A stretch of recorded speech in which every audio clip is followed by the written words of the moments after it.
Kidney Associates, which comprises of Dr. Akash Shingada, Dr. Keyur Dave, and Dr. Ankit Modi. Together, we have formed Kidney Associates for giving you complete kidney solutions. And we are trying to cover an area from Bhayandar Mira Road till Andheri Parla, wherein we will have our nephrologists available 24 by 7 for complete nephrology solutions. The company will be live from 1st of April, but right now we are as if we are, the company is already there. We've been working together for quite some time. You must have heard about living in relationship and marriage. So we tried living in relationship and now it will be cemented into a marriage. So that's Kidney Associates for you, made up of Umesh Khanna, Keyur Dave, Akash Shingada, and Ankit Modi.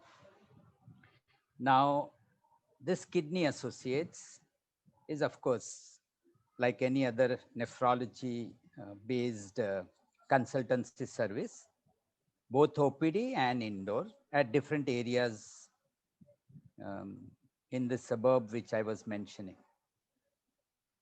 But of course, most of the educational activity will continue to be through Mumbai Kidney Foundation, which is our trust, which specializes in trying to educate physicians, primary care doctors, nurses, dialysis technicians, transplant coordinators, and most importantly, the lay public.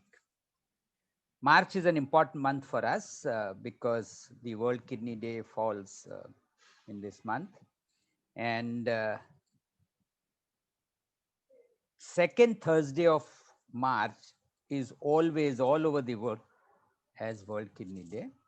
The idea is to remember that the kidneys are so important that the government, the civil society, the public at large, the primary care physician and the nephrologist, everybody together should try and prevent kidney disease. If you can't prevent kidney disease, at least try to halt it as much as possible. And if in case the disease progresses, then everybody should be aware as to what are the available options and how to make life easy for the kidney patients. All of you all must be aware that the World Kidney Day has different themes every time. And this year's theme is living well with kidney disease. So this was this year's theme being living well with kidney disease. We thought we will weave the entire discussion of CKD, not in the form of 4 different lectures by 4 different nephrologists, but instead a panel discussion covering different aspects of CKD. And because a urologist is an important part of the discussion, we were invited one of the urologists with whom we generally associate. Of course, we associate with a lot of urologists, but one of them is Dr. Suraj Suchar. And so he will also be available on panel, and I'm sure will join quickly. We are 44 participants already. तो Mumbai kidney foundation and kidney associates की तरफ से सबको महाशिवरात्रि की शुभकामनाएं. I didn't want to start the proceedings without invoking the name of God, because we have to yet start our own career in kidney associates, as I told you, from next month. So it's very good that our first meeting, which is a combined Mumbai Kidney Foundation and Kidney Associates effort, is on Mahashivratri, a day wherein most of our wishes of everybody will get granted. So since the World Kidney Day falls on this topic, what I will do is I will cover you up from the abnormal urine report to dialysis and transplant not theoretically, but through a case which we will take from the beginning till he lands up with transplant. Yes, I'm getting a few messages from some of our old friends who have been with us in some of the lectures, and aap sabko mera pyar bhara namaskar, not only from me but from my entire team. So I would just like to introduce uh, I am Dr. Umesh Khanna, nephrologist, 30 years of practice, Western Suburbs, and we are all part of Mumbai Kidney Foundation as well as Kidney Associates, the company. We run from different areas. My practice is at Lancelot, which is opposite Kalyan Jewellers, SV Road, Borivali.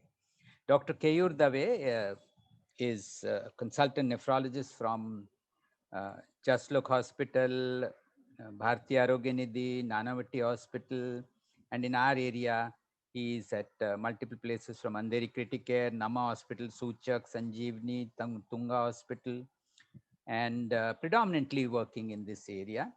He has done his DNB from Jaslok and is in practice for almost 5 years doing nephrology and transplant. Welcome, Dr. Keyur Dave. He consults at Andheri as well as Malad and Kandivali, Nama, Tunga, Suchak, and in Andheri also at Criticare. The next is Dr. Ankit Modi, who is a nephrologist who's been trained from, I think now almost 8 years. Ankit, you are, correct me if I'm wrong, DNB. Ankit, you can go unmute yourself. Okay. So he got his further training in Canada, where he did his fellowship in nephrology. And he probably heard Narendra Modi much earlier that Atmanirbhar is going to be the future, and therefore he decided to come back from Canada to India and first worked in a corporate hospital in Hyderabad, but then Amchi Mumbai is always an attraction, so he came back to Mumbai. अभी 50 का आंकड़ा पूरा हुआ participants का. So I'll have to quickly, and of course, welcome Suraj Suchak. He's also joined. So since we are 50 people, I never start a program until there are 50 people listening to me. So Ankit Modi is a full-time nephrologist at Bhaktivedanta, but now he started his association with Kidney Associates also, and would be available in Bhayandar, Mira Road, Kandivali, Borivali, and will be working closely along with us also. Dr. Akash Shingada has been with us in Kidney Associates for almost 2 years now, did his DNB from Delhi, Gangaram Hospital, has got tremendous experience in dialysis and transplant. Gangaram Hospital is one of the busiest transplant centers. He's been a KM product and then did his MD medicine or DNB from Breach Candy Hospital. So very much a Mumbaiker and very much familiar with the ground realities of Mumbai and its patients. Dr. Suraj Suchak is the scion of Suchak family, but that's not a great way of introducing him, because on his own, he has merits which tremendously, he has got his MCH urology from Bangalore, a prestigious institute, then worked with Hinduja Hospital along with none other than Dr. Sagade, who is considered not only as a brilliant, who was a brilliant urologist, but almost a god to all his patients. And he's picked up from him not only the urology skills, but also the soft skills of how to handle patients with empathy and care. Welcome, Suraj Suchak. Obviously, he is at Suchak Hospital, but also at many other places, Nanavati. I forgot to mention, all of us are in Nanavati Hospital, Keyur Dave, Ankit Modi, and Akash Shingada, apart from many other hospitals like Nama, Tunga, Sanjeevni, Suchak, etc. So welcome, Suraj. We were waiting for you. Already 55 people, so we can start. Suraj, you are mute. Right. So to begin with, as promised by me, we will take you through a case and then go through different aspects of the case. I haven't got any slides, so it's very difficult for you to sleep in this talk and I will see to it that we keep you awake. So please um, keep your antennas up. So we will discuss a case of a 45-year-old highly successful corporate honcho, a chronic smoker, a non-vegetarian, a social drinker, drinking 2 to 3 times a week, obese with a BMI of 32, diabetic since 5 years, hypertensive 6 years, has had multiple renal stones, chronic dyspepsia, for which he takes pantoprazole, and he also complains of recurrent backache, for which he is on multiple medications from Ayurvedic powders to NSAIDs to different methodology of treatment. Of late, during the COVID times, he takes, as per the WhatsApp that he gets, in different times, he takes vitamin C, Giloy, Coronil, and other immunity boosters, vitamin D, etc., to keep himself healthy and safe. Now, he came to know that today is World Kidney Day.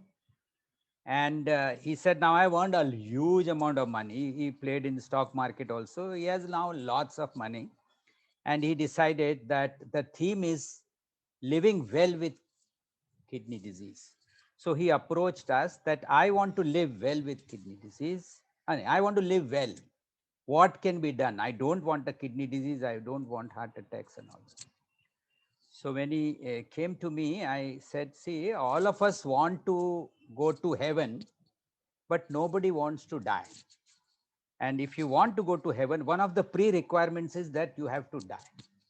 So same way, if you want to remain healthy, one of the pre-requirements is you can't buy wellness or health with money. Now look at his features.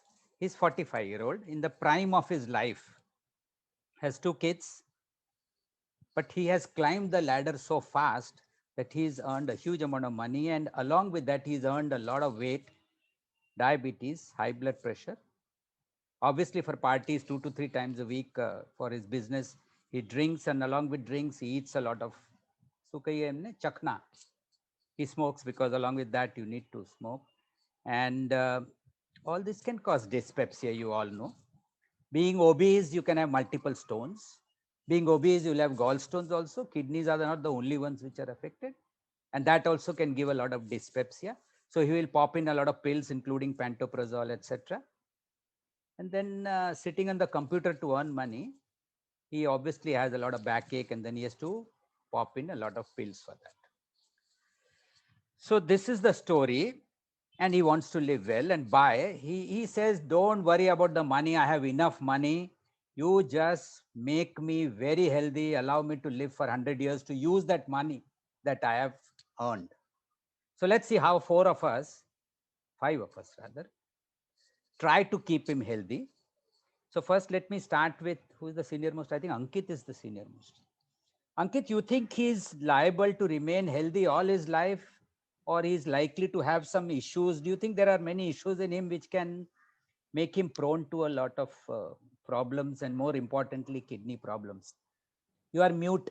You are on mute, Ankit. You have to unmute yourself. Yes, sir. Yes, sir. Yes. Yeah. So, good afternoon, everyone. So, I heard your case presentation, sir. So, what you presented and what are the patient has. So, I believe, sir, the patient is right now at a critical juncture. He has come to us possibly at the right time before things will take turns for the worst. So, I think we need to evaluate him completely and So, identify all the possible risk Ankit, your factors. Wi-Fi, I think your Wi-Fi, Ankit, you'll have to get that sorted out. Your voice breaks in between. Yeah. So the question right now will be a rapid fire one. What are the 4 or 5 conditions in him which makes him prone to develop kidney disease? I enumerated a few things in his history. Yes, sir. Yeah. Yeah. So, the risk factors this patient has. Yeah. Am I audible, sir, clearly Yes, now? yes, yes, yes, yes. Yeah. So, he has certainly a lot of risk factors, sir. predominantly obesity, diabetes, hypertension, a lot of painkiller intake, certain drugs like pantoprazole, which is taken very frequently, which is known to cause kidney problems, and also possibly some amount of Ayurvedic medications, which may or may not contribute to the kidney problem. So, and a sedentary lifestyle. Okay. So we forgot in between he has stones, because otherwise Suraj would So not be here. Did you mention? Okay, fine. So multiple stones are there. And then along with the stones, he can develop recurrent episodes of urinary tract infection and so on. So Ankit has rightly pointed out that here is an obese guy who's diabetic, hypertensive, popping out pills, allopathic and everything, gallstones for which he's on certain allopathic drugs which are harmful. Then he has multiple renal stones and recurrent episodes of UTI. So we have 6 or 7 areas which we will concentrate today and help him in avoiding kidney disease. These 5 or 6 points, if we can handle well, then maybe his chances of CKD reduce, or at least we'll be able to control it. So very well said, Ankit, the various risk factors we have enumerated. So let's take diabetes first. Keyur, Yes, he's been sir. having diabetes for last 5 years. Hmm. His blood sugars are haywire. HbA1c is only 11. Hmm. And he's on some metformin, and occasionally he takes some oral hypoglycemic agents. Hmm. And maybe once or twice in a year he checks his sugar and HbA1c. Right. So how do you manage in terms of what basic investigation will you do first, and then we will look into those investigations later on through other speakers. So Right. So diabetes is a major problem which all of us face, and this particular gentleman is facing. Now, I would just want to make a correction here. We are hoping that the patient is fine up till now. He may or may not be, and that's where the investigations will come into the picture, where we are promising him to live well without kidney disease or live well with kidney disease. Now, if you look at diabetes and he's coming us to the for the first time, what am I as a nephrologist really interested in is first is do a complete renal function test, try to find out where his bun is, where his creatinine is, where his electrolytes is, so that that will need a little bit of that will need correction if it's deranged. Secondly, I am interested in knowing what his proteinuria levels are. Why is it that I want to know that? Because if this is indeed a diabetic nephropathy that I'm dealing with, mind you, this patient has a lot of other factors. So rising creatinine in such a patient may or may not be because of diabetic nephropathy. I need to ascertain whether this is diabetic nephropathy or no. For that, I need to find out what the proteinuria is. Right. If the patient has albuminuria, patient has significant amount of proteinuria, I would want that evaluation. So Okay. there, along with a complete renal function test, I would want to do a urine routine microscopy examination and do a urine protein creatinine ratio or a 24-hour urine protein evaluation. Now, mind you, I have said a total protein evaluation and not an albumin evaluation. A lot of us have a habit of sending only the albumin urea and not sending the protein urea. That's where we may miss the other causes which may not lead to albumin urea, see, including a myeloma. Even though he's too young to have it, but we need to explore it. So I would want to do that. So RFT, a protein evaluation. I would want to do a sonography of the kidneys. Now, patient has so many risk factors. Patient has a stone problem. Patient is diabetic, hypertensive. So he may have a renal artery stenosis as well. By now, he may have had, affected kidneys by now, because he's been taking so many indigenous medications. He may be taking popping painkillers. So I would want to do a sonography, see how, along with the function of the kidney, how is the structure of the kidney, how is the anatomical problems associated with the kidney. So when I'm meeting for the first time, these would be my basic investigations that I would want to do. Along with that, possibly do a fundus evaluation to see if there is some diabetic retinopathy, because if we are dealing with a retinopathy with a proteinuric disease, then most likely we're facing, a diabetic nephropathy. So may I stop you, Keyur, may I stop you here? As Ankit said, Ankit has said he has come early. So let's say if he has come early and he believes what Ankit has said, then his your advice to the general practitioner or the primary, because he hasn't come to you, Right. he has gone to them. So what would be your advice to do some basic tests? You said all of them, Right. which are true, but at least for every diabetic, let them evaluate the urine routine and the GFR, which is mandatory, because most of them have only sugar reports and cholesterol reports. And as you rightly said, that complete diabetic workup, including retina, etc., is required. Now, fortunately, as Ankit said, his urine routine is normal. His spot urine albumin creatinine ratio is normal. His GFR is very good. So he needs treatment. According to Akash Shingada, what medicines would you prescribe if you were a diabetologist or if you were a general practitioner?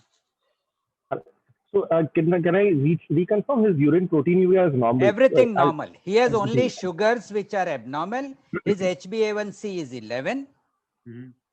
And his urine albumin creatinine ratio, fundus, GFR, everything is normal. So basically, but he's a diabetic and you are a diabetologist. More importantly, you are a primary physician and you are in a Mufassil area. There is no diabetologist available. And I think why should every diabetic be referred to a diabetologist? A primary care physician can be entitled to treat it. So if you are a good primary care physician, what would you have treated him in terms of oral or whatever? Diabetes medicine. Let's come to diabetes. So before going to medicines, I believe a very important part of medicine is, treating the patient rather than just reflexively going to just starting tablets. Correct. This guy has 6 nephrotoxic potentials. If I can enumerate, he's hypertensive, he's obese, he's taking painkillers. I am not blaming Ayurvedic medicines, because any medicine which is not necessary is nephrotoxic, can be potentially nephrotoxic. Amongst Ayurvedic medicines, it's usually the contaminants or the carriers which are more harmful rather than the active ingredients themselves. So he's got a lot of nephrotoxic potential. He's got a lot of lifestyle modification that is needed. You can potentially bring down the HbA1c by 2% by just modifying his lifestyle. If we can lose weight if his BMI can go down to 25, if his salt intake can go down, if his dietary modification sets in, if he gives up his ego because of his money and goes down to basic realities of life and kind of modifies his lifestyle, we can achieve a lot by just changing that. Then coming to medicines, there are the first line medicines which I would prescribe for this gentleman would be, my first choice still would remain metformin because of his obesity and because of a strong insulin resistant potential in his body. Metformin will actually really be a strong helper in his case. Subsequently, we can probably add sulfonylureas. The newest kid on the block is SGLT2 inhibitors. But considering that he does not have proteinuria, he does not have any cardiac issue right now, that is something which, and because he's on a lot of NSAIDs, SGLT2 inhibitors, before starting, I would really want to educate him. I would really want to understand how his compliance would be to lifestyle modifications, to his habit of popping pills. Because SGLT2 inhibitors, though, can be very good in the long run, they can be really devastating if sick-day rules are not followed and if co-prescriptions are not being supervised closely. So that would be the first approach, keeping it short rather than So I think we will try to answer all the questions in short. So this will be more of a little bit of not really quick fire, but as short as possible. Keyur, you are doing a lot of debates on SGLT2 inhibitors and all. So can you give in short if any of the primary care physicians are using SGLT2 inhibitors for their patients? Whether this or any other patient, there will always be debate whom to use, whom not to use. What are the do's and don'ts which they must keep in mind? And when they use SGLT2 inhibitors, what should they look out for? Some of the points Akash mentioned, but just quickly summarize SGLT2 inhibitors and diabetes, their issues, their advantages, disadvantages in the next 1 or 2 minutes. So SGLT2 inhibitors, excellent drugs, but like every drug, you have to be very, very careful while using it. So whom would you use SGLT2 inhibitors in? SGLT2 inhibitors, you would use it in patients who have associated cardiac issues, who have blood pressure issues, who have a fluid overload issue. Yes, these are excellent drugs also to have its metabolic effects in and get great help out of it. whom would you? I mean, these are excellent drugs to be used along with metformin as the second line drugs that can be used. So where is the problem? We are still not clear whether someone who has a deranged kidney function or a GFR of less than 30, in such patients, whether you should use SGLT2 inhibitors or we should not. So my advice would be, if the GFR is less than 30, do not use. If you have patients who have recurrent urinary infections, in such patients, you should not use SGLT2 inhibitors. Other than that, see, if you think the cost can, SGLT2 inhibitors are expensive group of drugs as compared to the other. If you think you're going to prescribe these medications and then the patient out of compliance because of cost issues, he's not going to take it. Again, we are not going to use these medications. Fourth, and the most important thing is check the compliance of the patient, because SGLT2 inhibitors, we have to follow sick day rules, as Akash said rightly. Why sick day rule? How does it act? SGLT2 inhibitors acts on the kidney, and it induces diuresis because of glycosuria. So you're washing out the glucose in the urine, the glucose is coming out of the urine, and the sugar is taken care of.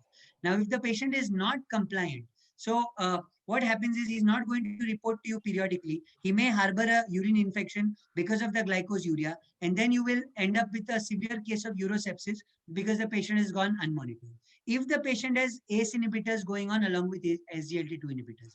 Now, these are the two both medications, which might lead to a reduction in GFR.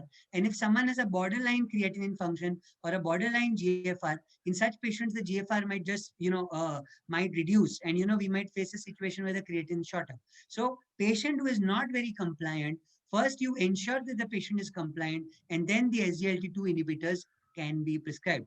There is definite clarity on GFR of more than 30. It can be safely prescribed. It is helping a lot of patients. And if the patient remain compliant and, we follow the sick day rules, it is excellent drugs to be used. Right. So as he pointed out, you have to be careful in some individuals. So firstly, type 1 diabetes, it is not yet a guideline. It's only type 2. Those who are very old, not likely to be euvolumic, and they are more likely to be dehydrated, be careful. Those who are having catheters and, indwelling catheters and who are more prone to UTI, don't use them. Those who are having recurrent, a lot of females have a lot of candidiasis off and on. So this is a relative contraindication. And as he mentioned, you have to train the person, even Akash said, as to how to use it. And when he said sick day rule, I just want to elaborate what is sick day rule. When you fall sick with either eating pani puri and gastroenteritis or develop fever due to dengue, how do you decide whether he has diabetic nephropathy or he has something else? And how do you try and differentiate diabetes and kidney disease of 2 or 3 types? Quickly, because we don't want very much into details. Right. So there's always a dilemma when a patient comes to us with a deranged creatinine and a proteinuria, whether this is diabetic nephropathy or something else. So the most important is duration of diabetes and how well the diabetes was controlled. If the patient has had a diabetes for a long period of time and it has been poorly controlled over the last many years, more often than not, it is going to be diabetic nephropathy. But I would like to do some more basic tests to confirm that it is diabetic nephropathy. For example, if we do a fundus examination that shows diabetic retinopathy, that will give us confidence that yes, this is diabetic nephropathy itself. I will also look for some other organ damage. If the patient has symptoms of peripheral neuropathy, peripheral vascular disease, heart issues, then it is more likely or not it is diabetic nephropathy. Similarly, in the urine test, only proteinuria without significant RBCs or blood in the urine, more likely to be diabetic nephropathy. So I'll try to see if there are any atypical features suggestive of any other kidney disease like hematuria, rapid deterioration of kidney function. Say creatinine was 1.5, but has rapidly deteriorated in the last 2 or 3 months. That is atypical of diabetic nephropathy. Or the proteinuria is significantly worsened in the last couple of months. So these atypical features would alert me to the possibility of non-diabetic kidney disease, long duration, uncontrolled diabetes, gradually increasing proteinuria over many years, gradually worsening renal function, and other organ is diabetic nephropathy, sir. Okay, thanks Ankit for differentiating between the two. So Suraj, are you available? Okay, I think he's not available. So yes, Suraj. So Suraj, you are quiet for some time. You are mute. Unmute yourself. Yes. So Ankit Modi, while doing all these tests, ordered a sonography, and the post-void residue was found to be 35–40%. And he thought we should rule out some urology cause. So he asked you to see, when you have post-void residue, in any case, not necessarily this, what is your approach to this post-void residue? Mute, you are audio not seen. So by the time Suraj comes on, yeah, by the time his voice comes, Suraj has come, but the voice hasn't come. Sir, can you hear me now? Yes, now we can hear. Loud and clear. Sorry. Thank you, sir.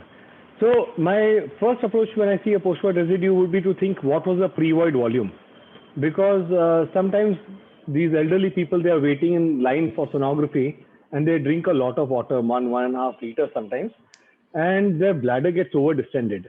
And sometimes if the pre-void volume is abnormally high, like 600, 700, 800 ml, those bladders are not going to contract well. So when you have a pre-void volume which is so high, those post-void after this, you can simply ignore it. It doesn't have much of a meaning. If your pre-void was 700 and your post-void is 300, the idea is I think we should repeat this with normal volumes rather than to start treating or to catheterize or to overeat. Bladder is essentially a muscle. Whenever this muscle gets overstretched due to holding the urine for a long time, the flow will not be optimal and even the emptying will not be optimal. Per se, what is normal for post-void residue? So less than 10 ml should be the expectation. If we want to be lenient, which I like to be, is 10% of the pre-void volume would be acceptable. Another thing we need to think is if the was 400 ml, then by definition, 40 ml would be acceptable. But any volume which is 100, 150, less than 150 to 200 ml has not been shown to be detrimental to the patient. So we don't need to actively be treating or planning surgeries simply because the post-void is high. It needs to be taken in context of the disease, not be treated as individual parameter. Is there a way to differentiate between whether, supposing he was 60 years of age, whether this is prostate or it is diabetic autonomic neuropathy? And do you know of some people who have a diabetic bladder and they suddenly go into retention with any specific reason? Yes. Just make the physicians or primary care people aware of what should not be done to somebody who has a borderline prostate or who has an autonomic bladder. What care should be taken in general practice? So the first thing is that many of these people, they have upper respiratory tract infections or coughing, and we give them cough suppressants. And these cough suppressants contain medications which may have anticholinergic side effects, which can land these people into sort of a weakness in the bladder and lower urinary tract symptoms, which they may have difficulty emptying urine after starting these medications. Also, antipsychotics, antidepressants, most of these medications will have side effects, and preferably we should try to avoid or take alternate medicines in people who are having such issues. In patients who are already diabetics, apart from cystopathy, because of neuropathy, they will have constipation also sometimes.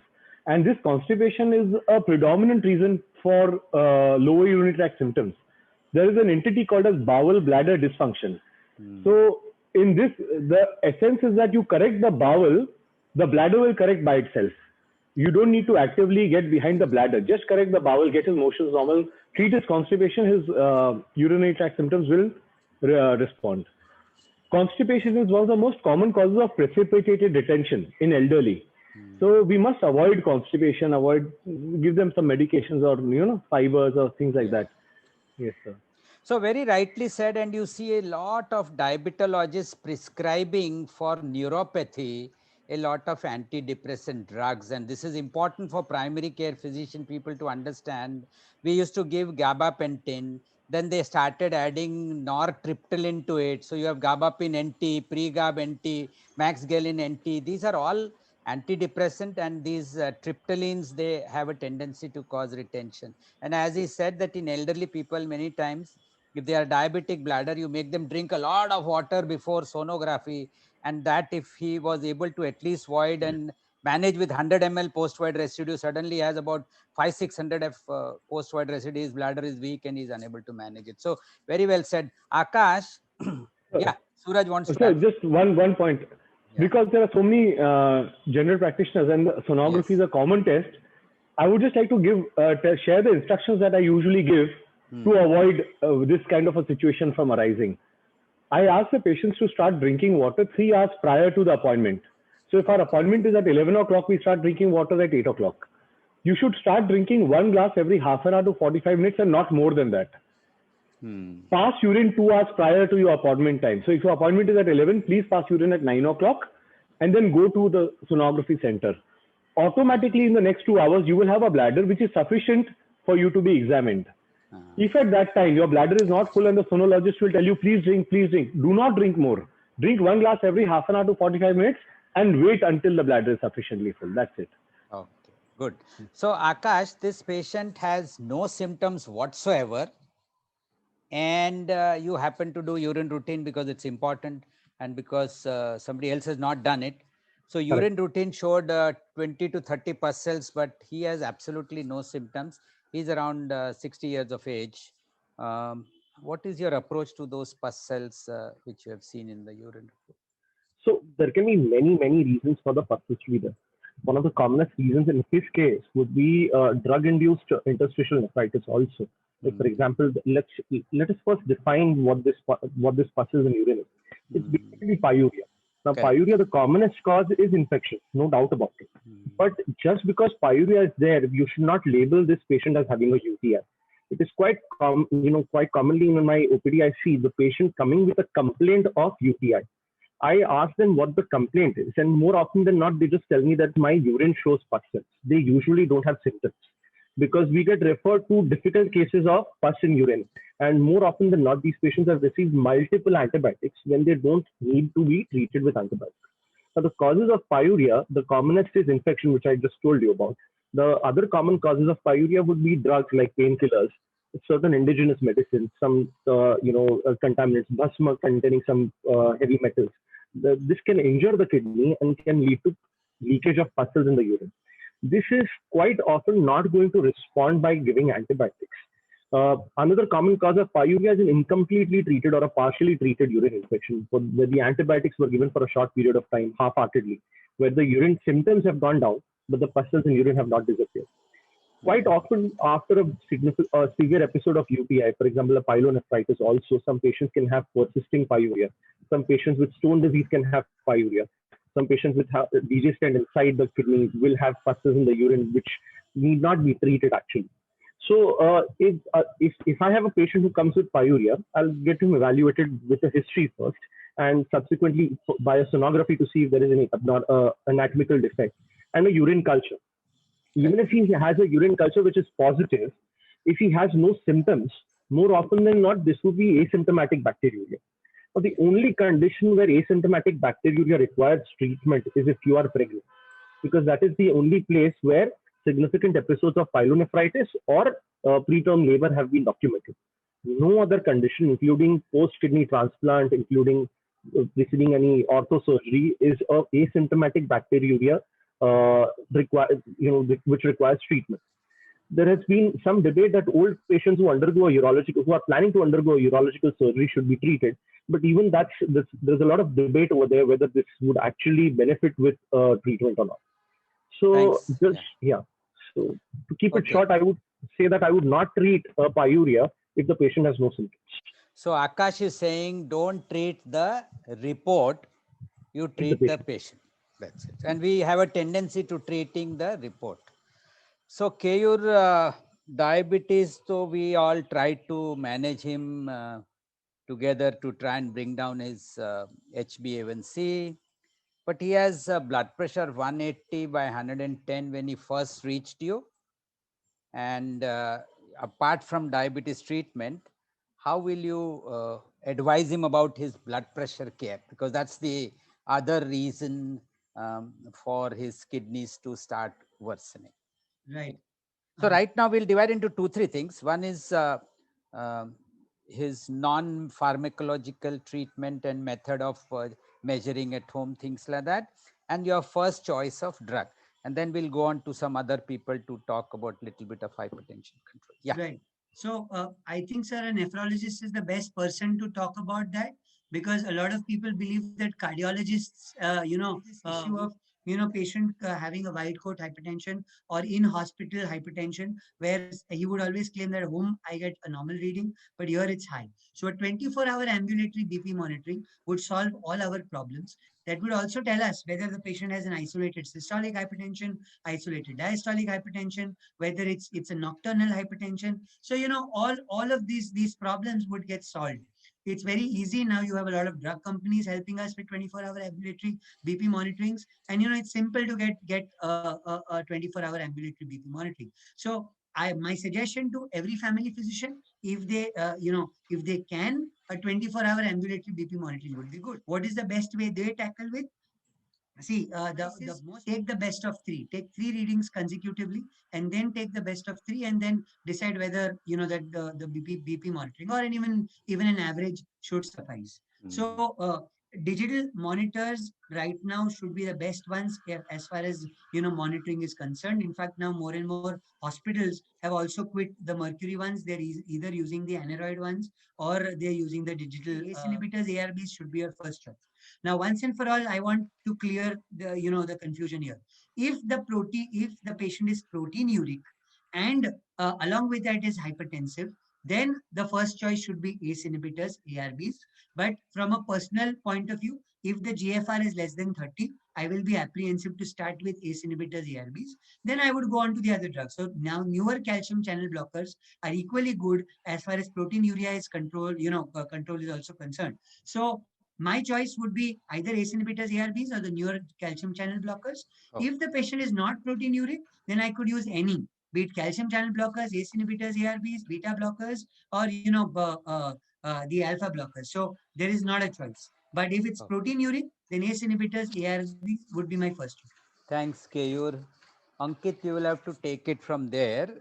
The primary care physician has advised ek chammach kam, char kadam jada. Knowing this patient, he would want to go to heaven, but would not want to die. So he will not do all the exercises and all the discipline, etc. So he has started on ACE-ARBs. You have to do two things. Inform the primary care physicians on, again, as we did in SGLT2 inhibitors, certain issues which are there with ACE-ARBs. They are good, but they have their own. वो राजकुमार का dialogue वो कौन सा है? ये बच्चों के खेलने की चीज नहीं है. हाँ, दो धारी तलवार. हाँ, so if they are familiar, then they will use the दो धारी तलवार आराम से. So little bit on ACRBs, and when do you want to start a combination and when do you want to start single dose, and the problems of primary care physicians, not just in Mumbai, but outside Mumbai, how they should handle the blood pressure management as far as drugs are concerned. We'll talk of drugs, their problems, and what care to take. Yes, sir. So as Dr. Khanna sir and Dr. Keyur said, ACE inhibitors, ARBs should be started if the patient is proteinuric and the blood pressure is high. But this ACE inhibitors, ARBs is a double-edged sword. On one side, they are very, very useful drugs, very, very good for the kidneys. But if not used properly, it can be damaging for the kidneys. So basically, ACE inhibitors, ARBs, before starting that, I would like to have a baseline serum creatinine and a serum potassium. Because diabetic patients already have many risk factors to have a high potassium level. They already have underlying hyperkalemia most likely. And if you start ACE inhibitors or ARBs to these patients, very well the patient might land up in hyperkalemia after a few days. So start with a baseline creatinine and a potassium level. If they are acceptable, we can start with ACE inhibitors, ARBs. I personally prefer ARBs because ACE inhibitors associated with cough and angioedema. So I start with ARBs. At the same time, we need to give two instructions to the patient. First instruction, potassium restriction. Tell them to decrease the fruit intake, fruit juice, common things like coconut, coconut water, dry fruits, dates. All these things should be restricted. If they want to have fruits which have less potassium content like apple can be taken. So once you've counseled these patients about the dietary potassium intake, need to tell them about the sick days. If the patient has diarrhea, fever, any other acute illness which restricts their oral intake, they need to stop the ACE inhibitors or ARBs immediately. Otherwise, this patient will land into acute kidney injury. Second thing to remember is once we start this patient on ACE inhibitors, ARB, I know it's difficult to tell the patient to do the blood test again after 5 to 7 days because the patient won't be happy. But you should insist that we need to check the creatinine and the potassium again after 5 to 7 days to see that the creatinine is not dramatically increasing or the potassium is not dramatically increasing. Creatinine increase up to 30% is acceptable. So if the creatinine is 1 and after starting ACE-ARB, if it goes up to 1.2, 1.3, it's acceptable. But if it goes beyond that, we need to stop the ARBs and look for some underlying kidney problem, renal artery stenosis, and any other problem. So monitoring of creatinine potassium after 5 to 7 days is very, very important. So these are the precautions when we start ARBs. You want to use 2 drugs or you want to use Depending 1 drug? upon This the 180, 100. So I would like to start 2 drugs. So I would like to use ARBs, and in addition to that, start with a low dose of a diuretic like a hydrochlorothiazide. Before starting a hydrochlorothiazide, I would like to have a baseline sodium level, and again check the sodium level after 5 to 7 days, particularly if used for females. Right. So he is saying that blood pressure control, diuretics with ACE-ARB or calcium blocker with ACE-ARBs, a combination therapy if the blood pressure is very high, and it is genuinely high, as Dr. Keyur Dave said. Best of 3 readings is a good idea. Now some BP machines are available which measure the blood pressure 3 times and then give you a reading which is average. So good point to be raised. And he very rightly said, make their diet little deficient in potassium. And remember, many of them are taking low salt, Sindhalu salt, Himalayan salt, and so many other types of salts which contain potassium. So when you are giving these ACE-ARBs also, again give that instruction of which salt are they taking. Akash, we'll go to stone disease a little after the obesity is handled. So there are a few questions related to yes. hypertension. If you want to address them now, or we can address them later. We can. If they are related to hypertension and you have seen, we can go ahead. I think, yes. Sir, I have a question. Are there any types of salts which are more acceptable than the other salts? Like you said, there are so many varieties. Is there any one variety of salt which is little better than the others? If you are in a kidney conference, the only salt permitted is the simple salt. Orange colored packet में Tata का जो salt आता है, that is called simple salt. Any other colored salt or any other low salt or whatever names you give, fancy ones, the more expensive ones, all of them contain less sodium. So the whole idea that they are marketed is because they contain less sodium, and you want to give it to hypertensive patients, cardiac failure patients, coronary artery disease patients, and so on. They are not meant for kidney patients. But what did Keyur Dave say? Hypertension is a kidney disease. Correct, sir. So it's not a cardiology disease. It is either belonging to primary care physician or kidney doctors. We will share 50-50, and it's either primary care physician or nephrologist. So when we use ACE-ARBs, your potassium tendency goes up. Better to use the normal salt. Yeah, Akash, you wanted to solve somebody's question. There is a question: is renal hypertension genetic, and how to diagnose it at an early stage? So renal hypertension, basically hypertension is generated in the kidney. That is what Dr. Keyur tried to suggest.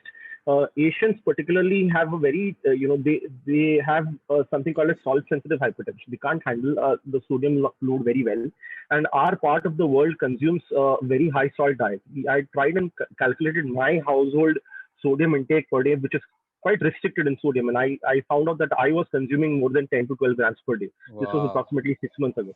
So if you, in spite of traditionally eating less salt, so you really need to watch what your salt intake per day is, because our kidneys cannot handle salt that well, and that's what kind of drives the hypertension most of the time. So there are a lot of genetic causes of hypertension. A lot of these are related to problems with aldosterone and renin levels. There is a detailed, it requires a detailed workup. To diagnose it at early stage, the important factors which you should look out for when you suspect a genetic cause for hypertension is if the patient is having hypokalemia, if the patient is having metabolic alkalosis. A young patient with hypertension, which is very difficult to control, requiring multiple drugs, has hypokalemia, has metabolic alkalosis, you need to keep your radar out for a genetic cause and you need to work him up properly. So answering that question in short, because it is a full lecture in itself. So that is what you should look out for at the level of a primary care physician. Right. Look out for hypokalemia and look out for metabolic alkalosis. Second, most cardiologists don't prescribe a renal profile before prescribing antihypertensive. So Akash, Keyur answered that cardiologists are not supposed to be treating hypertensive patients. So, sir, just to add to it, 1,000 rupee RFT is much cheaper than a hyponatremia requiring admission for 10 days. That will end up eating 1 lakh rupees versus just 1,000 rupees of an RFT. So it should be done. But it goes without saying, I won't be heroic with my patients. Yes. Then the next point would be in a young hypertensive, all renal causes ruled out. What is the line of treatment? Either an ARB or a calcium channel blocker would be the first line of treatment, but I think that has been answered by most of the people. Yes. If it's proteinuric, more likely you would start ARB. Otherwise, the calcium channel blocker can also be started. Right. I think the next question we will answer only if the person who is asked the question, Nayan Ayur, stays there till the 2 hours of this CME is over. So because this will come at the end of it. So we move on to the obesity part. Any of you all want to take it? Why is obesity important? I mean, basically, what all problems does obesity cause? Why should you control obesity? So which are the illnesses associated with obesity, if anybody wants to take it? Which illnesses? So obesity causes what? Why should you treat obesity? Very simple. So obesity, so many things. It increases your cardiac risk factors. It increases, the pumping capacity of the heart needs to increase. It is harmful for the kidney. I will describe in more detail when I come to the kidney part. It can cause obstructive sleep apnea, which is harmful for everything, for your BP control, for your heart illness, for your stroke risk, and for your renal risk. Because we are nephrologists and we are talking about kidneys, let's discuss why obesity is harmful for the kidney. There is an entity called as obesity-related glomerulopathy. Basically, what happens is that we are blessed with a fixed number of nephrons, which are the filtering units in the kidney. The more the mass of the body, the more amount of solute load to the kidney. To withstand this amount of solute load, the glomeruli, which are the filters, need to expand in size, and they are literally stretched apart to accommodate the amount of increased blood flow that happens in obese patients. Now, when this happens, initially the GFR will increase. If you check the eGFR in an obese patient, it would usually be supranormal. So it is not uncommon to see readings of eGFR of 130, 140 also in some reports. But that's because of this obesity-related glomerulomegaly or glomerulopathy, where initially the glomeruli enlarge in size to accommodate for the increased solute load. Over a period of time, this stretched apart glomeruli tend to get injured and they tend to die. And this will lead to a proteinuric illness, which can become progressive, which can give rise to focus segmental glomerulosclerosis and will worsen your renal function. That is the direct effect of obesity on the glomeruli. In addition to this, it will make your diabetes control poor. It will make your hypertension control poor, indirectly or affecting the kidney, protective effects. So this is in short how obesity will affect the kidney. Yes, so in short only, but we go back to ek chammach kam char kadam jada, because that is how you will treat obesity. Suraj, Keyur wanted to add something? Tell me. Sir, our tragedy of medical science is we learn things, backwards. We thought that kidney disease was increasing in our country. Then we realized that diabetes is increasing in our kidney, hence kidney disease is increasing. Yes. Then we realized, oh, why is diabetes increasing? Is because obesity is increasing, and that's why diabetes is increasing. So that's been our problem. We somewhere all our the Indian population is obese, whether we like it or we don't. We as general practitioners, as specialists, we should get into the habit of checking BMIs. We should get into the habits of checking body mass indexes. And because when we start doing it, we realize, majority of our population is overweight. Majority of our population is obese. In an obese patient, ultimately we are abusing the kidneys. We are putting the load of a high amount of mass index on those poor nephrons, and then the kidney is abused, and gradually we end up complaining that all of the other harmful effects happened on the kidneys, and it got a problem. So we need to tackle this obesity. It's recognized now as a disease. It's recognized as an epidemic, and that needs to be treated if we need to be successful. So my advice to the general practitioners in this audience is convert yourself from general practitioners to family doctors. You become doctors to the family, which means you will also assist them in preventing diseases, diagnose them early by doing these monthly or annual health checkups. Once they develop the disease, you will treat them symptomatically. You will try and prevent their worsening. Once they reach advanced kidney disease, then you will treat them. And beyond that also, once you find that this family has illnesses which are untreatable, you will be kind of palliative care doctors of them. You will go for home therapy and all, and assist them till the end, including grief and bereavement and so on. So the institution of family doctor should be brought back, and only then we will be able to convert this individual disease treatment versus what Keyur says is the entire spectrum of metabolic diseases. And as he mentioned that now not only the kidneys, the heart, etc., liver is also now known to be a part of, and we have 20 to 25% of liver failures because of what is called as non-alcoholic steatosis or whatever, obesity, diabetes, metabolic conundrum of this whole disease, etc. So we move on from ek chammach kam, char kadam jyada, and know your numbers. There are only two. You have to follow Mumbai Kidney Foundation. Nothing else you have to do. दो बड़ा slogans याद रखने का, एक चम्मच कम वाला and know your numbers. So all your patients should know their numbers. Once they know your numbers, at least initial diagnosis is made. Only if you know there is a problem, you will start treating it. So Suraj, is there a problem of stone disease in our country, and to what extent we should be bothered and worried about it, and why are we having this much of stone? Plus, what kind of diet do you give? We'll come back to individual stone treatment later on, but a general advice to people on stone. So, the incidence of stone disease is very common in India, and the people generally, the water intake that they consume is quite less. Also, the foods that we contain, all the chips, farsan, or most of our things we have are very high in salt. Again, the only dietary change that I would recommend without knowing the metabolic workup or the metabolic composition, the generalized diet, which you can tell to anybody and everybody, would be to restrict your salt intake. That's the only thing that is known to act against all forms of stones, whether it is oxalate, phosphate, apatite, uric acid, whatever the stone is. Salt is the common denominator where you need to decrease the salt intake. The reason for this is also because all the salt that we consume is absorbed in the proximal tubule. If our intake is high, that salt reaches the distal tubule. The distal tubule then exchanges it for calcium. So picking up one sodium, it throws in the calcium molecule into the urine, causing the urinary calcium to go high. So sodium is the only restriction, and the fluid intake, we should have a reasonable amount of fluid. How do we measure is 2.5 liters should be your urine output. 800 ml would be the insensible fluid loss. So for everybody, they should consume around 3 to 3.5 liters. If you are going to exercise, gym, walk, sweat a lot, you should add the corresponding amount in fluid. Okay. Yes, sir. So somebody has asked, what is ek chammach kam? Unfortunately, I thought we have advertised ourselves well enough, but it doesn't appear so. So ek chammach kam, char kadam jada means from tomorrow, the person who has asked this question will start going to National Park and start walking more than what he's walking today. That is char kadam jada.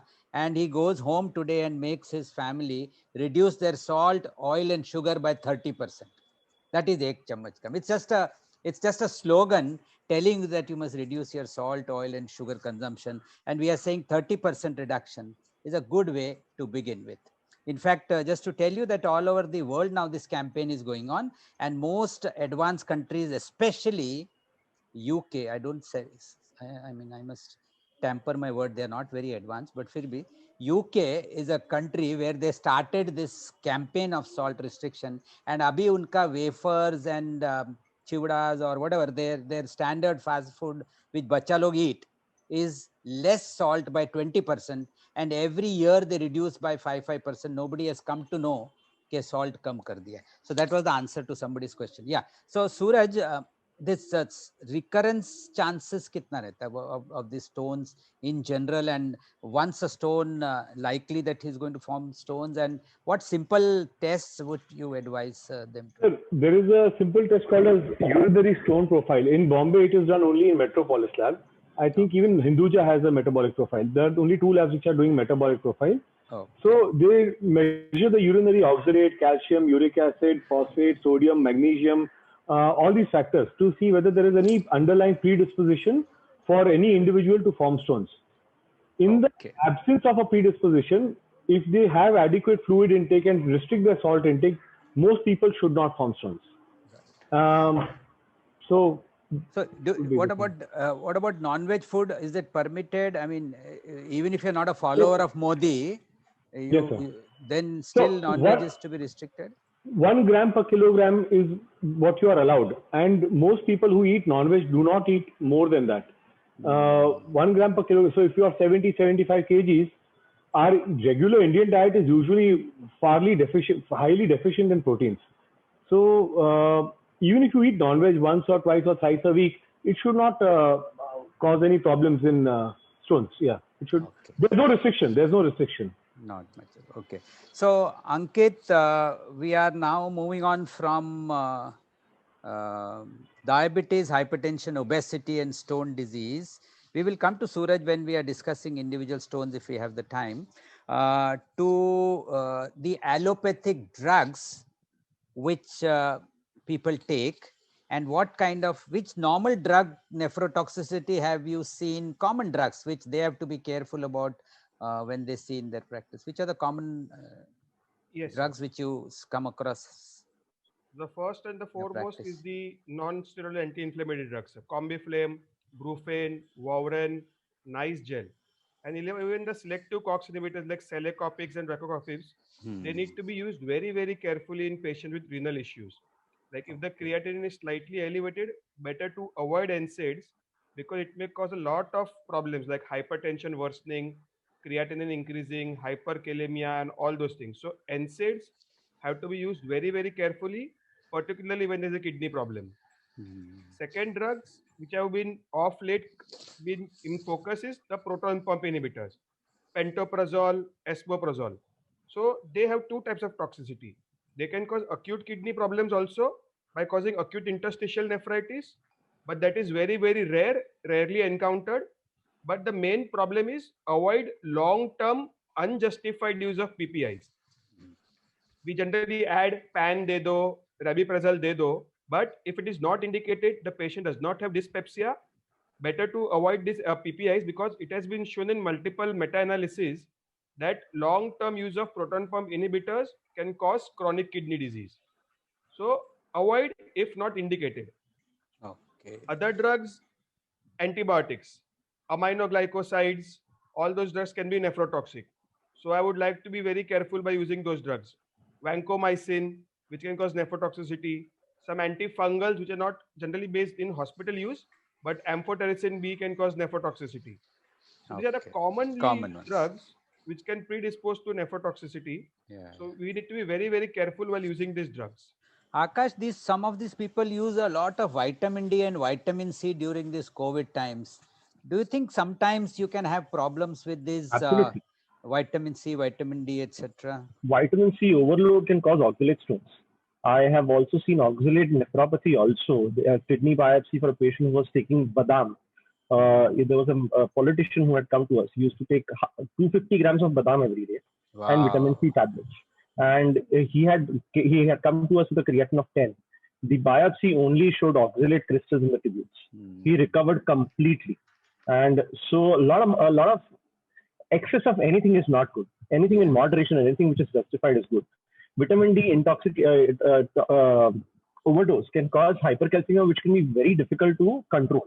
with medicines. Occasionally, it has required dialysis also in an occasional patient to bring the calcium down, because even that can cause a reversible kidney injury.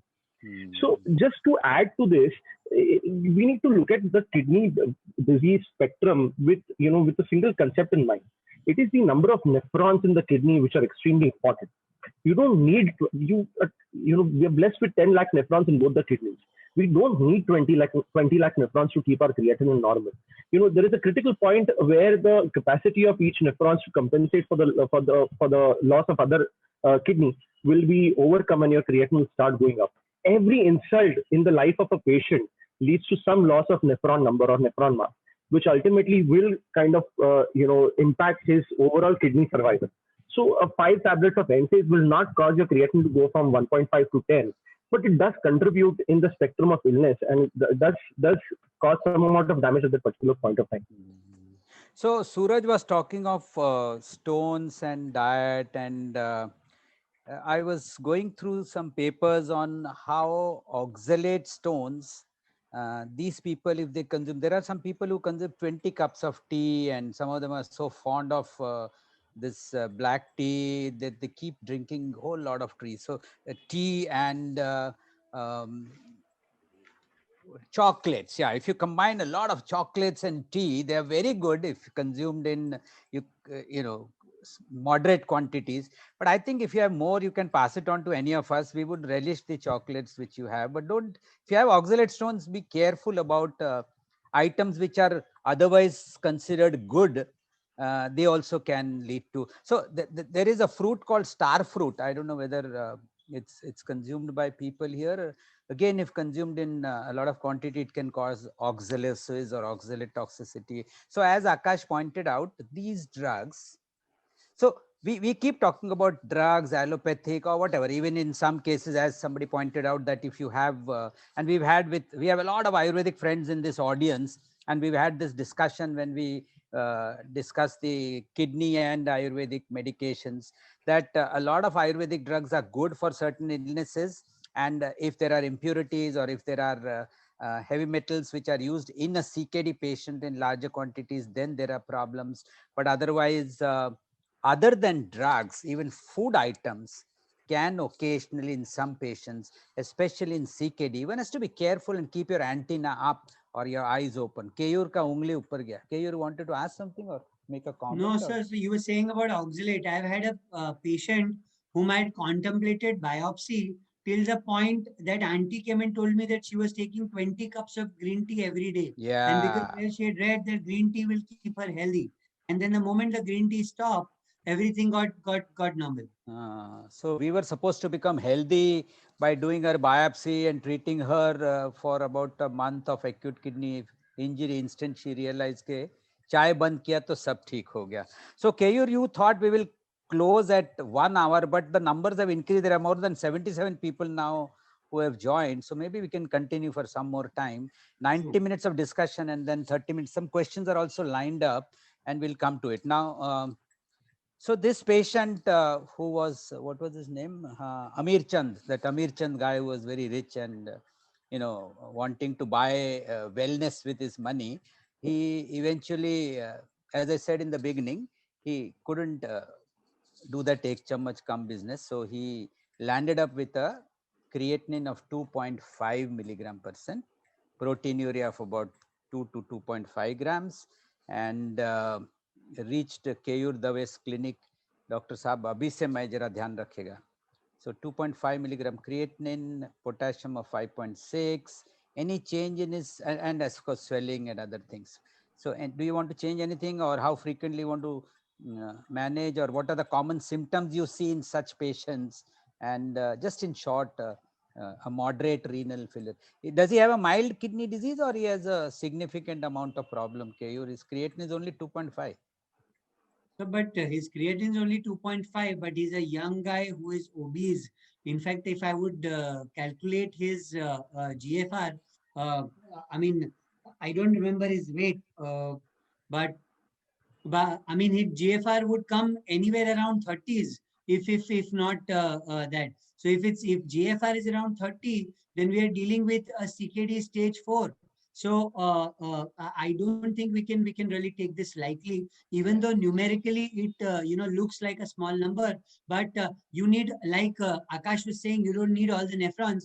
More than 50% nephron destruction is required for creatinine to rise. So if the creatine's already reached 2.5, you can be very well sure that almost 75 to 80% of the kidney has got affected with a creatine of 2.5. So by no means this can be taken lightly. Needs to be addressed very, very seriously. And all the risk factors that we enumerated, be it diabetes, be it hypertension, be it stones, everything needs to be controlled. Any patient who walks into my clinic and says that you give me a medication to treat this creatinine, I mean, upfront I have to tell them that there is no medication in medical world that can I can give you any that your creatine is going to come down. We need to understand that kidney is a very resistant organ. It puts up a fight right till the end. If it is getting affected, that means there's something seriously wrong. And the only way to get kidney better is everything that was getting the kidney, hampered needs to be corrected. So this cannot be done without control of sugars. This cannot be done without control of blood pressure. This cannot be done without a lifestyle modification and a dietary modification. This cannot be done without, controlling of the weight. This cannot be done without controlling of the stones and maybe a urine infection. Once we start doing it, definitely, things get better. There is always a debate on two, major medications which nephrologists would prescribe. So say suppose this creatine of 2.5, he's come to me and, I would prescribe him on sodium bicarbonate and I would put him on N-acetylcysteine. So there is always a debate whether we should give them or no, because sodium bicarbonate, if I have to, emphasize upon, at one hand we are saying that you reduce the salt, and then we end up giving sodium bicarbonate. So the question here is bicarbonate is extremely important to treat the acidotic milieu within the kidneys. And when patient is CKD with a creatine of 2.5, invariably there's an acidotic milieu which needs correction. Unfortunately, sodium is the best salt with which bicarbonate can be delivered to the kidneys, and that's why we give sodium bicarbonate to the patient. So patient needs to be given that. Definitely keeping in check his blood pressure and adjusting the other things so that his BP is well controlled. And the second thing is N-acetylcysteine, whether we give or we don't. Now, I am a person who believes that if something is not doing any harm, it might as well be given. But there is always a debate. Some people would always feel that N-acetylcysteine is not required, and some nephrologists would say that there is no harm in giving it. So it would again depend on the compliance. It would depend on the patient's psyche, and whether his tolerance. If he's vomiting, there is a lot of nausea, I would avoid giving N-acetylcysteine. Right. But otherwise, it definitely has its own antioxidant. And there are papers which would say that it has an antioxidant role. So I would give N-acetylcysteine to such patients. So Suraj, last week he had visited Keyur Dave with a creatinine of 2.5, and then next 3-4 days he has severe left-sided loin pain, and suddenly Ankit Modi did his creatinine, it came to 5.4. So Ankit, before we do his sonography, whenever there is a sudden rise in creatinine in a patient from 2.5 to 5 or something, what are the medical conditions you rule out? Of course, in this patient, there was an ultrasound showing 6 millimeter stone that had come down into the left ureter. And so you referred to Suraj Suchak. But in general, if there was no colic and suddenly in a week's time, the creatinine has jumped from 2.5 to 5, what do you do to try and see what has caused all this problem? Yes, so this patient fits into acute kidney injury on chronic kidney disease. He already had a chronic kidney disease because of diabetes and hypertension. And then some acute component has come in, which has rapidly worsened the kidney function. So most likely in this situation, there are pre-renal causes like vomiting, diarrhea, poor oral intake, any intercurrent infections causing fever, sepsis. These are the most likely cause which cause decompensation in these patients because the kidney's capacity to respond to acute insult is very, very less. So even minor degrees of vomiting, diarrhea, fever, poor oral intake, particularly when they are on ACE inhibitors, ARBs, will predispose to rapid deterioration of the kidney function, and the creatinine rises very rapidly. So we need to be considering into these factors, and hence we stress upon the sick day rule, that stop the ACE inhibitors ARBs when these complaints develop. If there is not such a history, then the next step would be to an ultrasound to rule out an obstruction, sir. So that is what we did. Of course, as you rightly said, there are many factors you need to rule out. The commonest is volume depletion and any drugs. So doctors, nephrologists are very, very careful about trying to go through the history. And in the last 1 week, what has he consumed is in terms of medication, whether it's gone to some other doctors, dentist, orthopedician, and has consumed certain drugs is important, as you rightly said. Here, of course, it's very, very acute, but otherwise, very high blood sugar, very low blood sugar, very high blood pressure, very low blood pressure, very high calcium, suddenly you realize sometimes even sleep apnea and many other conditions can lead to what they call as correctable causes of CKD. But here, of course, we knew he has a stone, so we asked Suraj Suchak to see whether we can do something for him. So Suraj, what can be done? If his creatinine has suddenly gone up from 2.2 to 5.4, so, and there's no other precipitating event, and you can see a stone, then the obvious reason would be that it is because of the obstruction caused by the stone that there's a sudden increase in creatinine. At this point in time, we should look at either doing a URS or clearing the obstruction. If the patient has any infection or other problems, then simply put a stent and look at the treatment of stone a little later. So there are two options. Either you can treat the stone primarily now, if the condition and the patient's condition allows. If not, if there is some problems, then we stabilize and put the stent and look at the stone later. What is important to understand is that almost everybody who has an increase because of this obstruction will respond to treatment, but they will go back to their baseline of 2.2. So they will go back from 5.4 to their 2.2, and the decline should be at least 48 hours after procedure. Means people sometimes think, yeah, you've done it now, tomorrow it will become normal. Yeah. It usually takes some time, 48 hours to. Fine. So Akash, we thought he had a stone, but when we did a CT scan, it showed a mild hydro, no stone, and 2-3 days earlier had very high fever with chills, etc. And the stone wasn't seen at all. So could this be pyelonephritis? And in which case, how do you differentiate in a UTI? What is pyelonephritis? What is cystitis? Why are you worried of pyelonephritis? Do you treat it differently from an ordinary UTI? So some light should be thrown on the kind of UTI which is dangerous in diabetic patients. Yeah. So the point is, with the CT finding that you've described, it could be a recently passed off stone. Yes. That can also give rise to that kind of a picture. But let's assume that this is not a stone-related problem. Fever with chills. It's a pyelonephritis. So the common presentation for a patient with pyelonephritis would be very high-grade fever with rigors and chills. But occasionally in a diabetic patient, you may not have these signs because of autonomic neuropathy. So the difference between a routine garden variety UTI and treating pyelonephritis is that it would require, the choice of antibiotics will be different. The choice of antibiotics would depend on which antibiotic would concentrate in the kidney tissue. Usually, this is a patient with comorbidities, which would ideally be sick, his creatinine has gone from 2 to 5, would require IV antibiotics for at least 7 to 14 days, depending on the severity of the illness. I would also, the CT scan, the most important factor here would be to obtain a urine culture before starting the treatment, as that would guide our therapy. It is very easy to prescribe medicines, but if you, a lot of cases nowadays we are seeing, come with resistant organisms. Your routine fluoroquinolones and cefixime usually may not work for even community-acquired UTIs nowadays because of the rampant use of, oral antibiotics. We're seeing a lot of resistance came. So urine culture at the outset before starting antibiotics is extremely important. The imaging is important in a diabetic patient because I would want to rule out emphysematous pyelonephritis. Yes. Now, what is emphysematous pyelonephritis? It is, it is very common in diabetics because of the altered blood circulation in the kidney itself.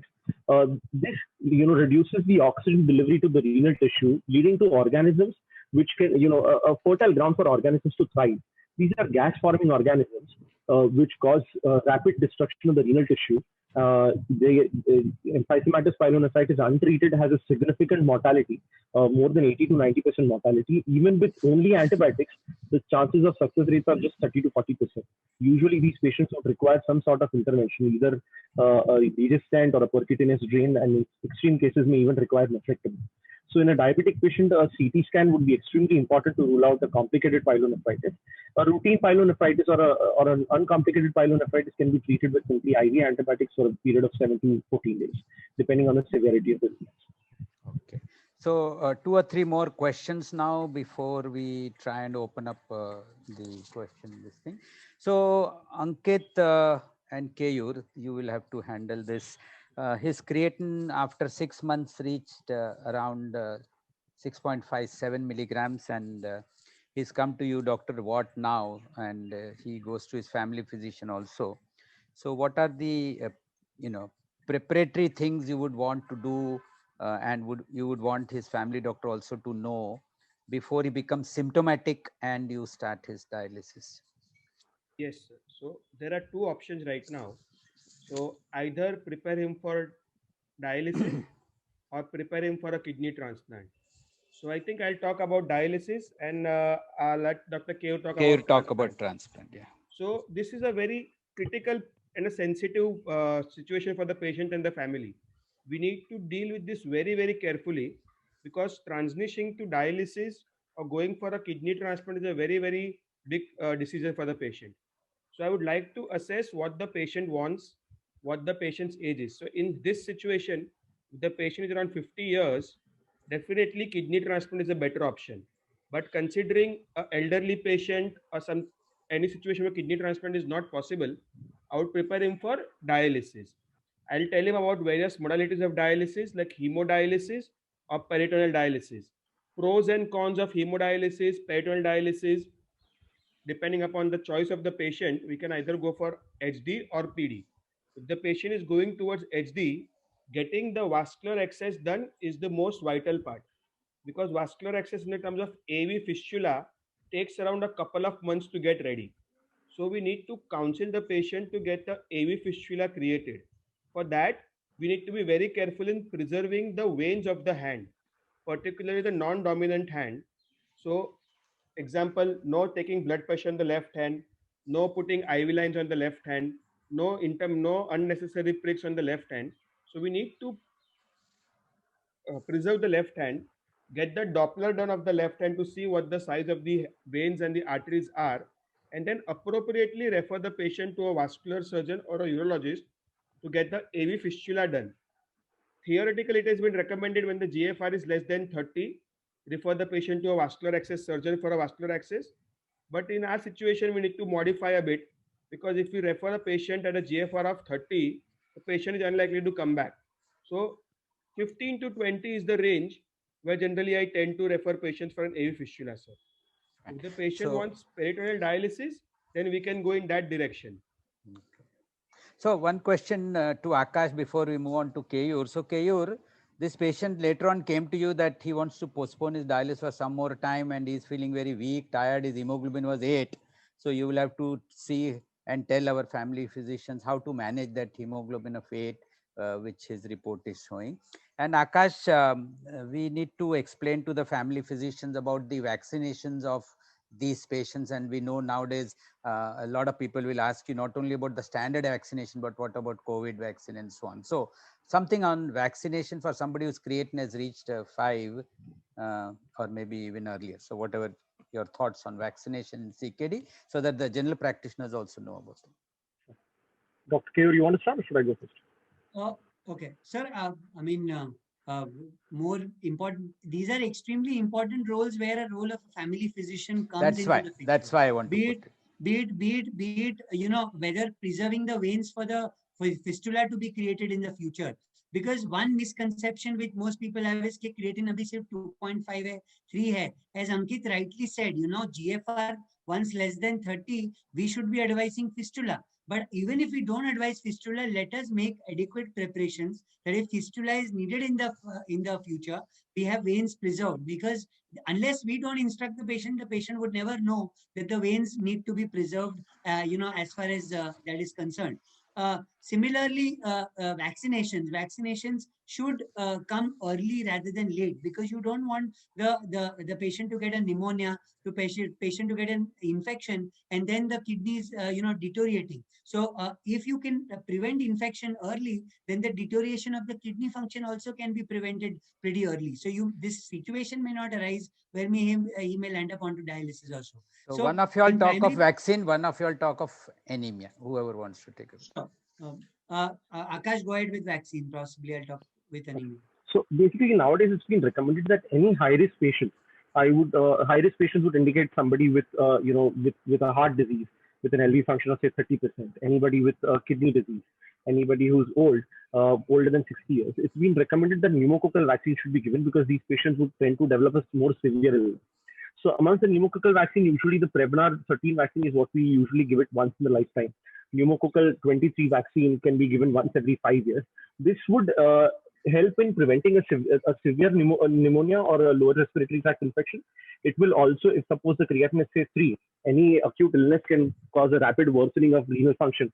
So if suppose we prevent that, we are actually preventing a lot of worsening of renal function also. So pneumococcal vaccine is something which would be recommended to most of my patients. It's been recommended nowadays that the influenza vaccine also should be given every year before the influenza season. COVID vaccine, I get at least 15 calls every day. I'm sure everybody over here is getting many more calls. COVID vaccine, it is safe for kidney patients who are not on dialysis. It is safe for kidney patients who are on dialysis. It is safe for kidney patients who've undergone a transplant. It is safe to be given. It should be given, and we all of us have taken it, and all of our family members have been recommended to take it.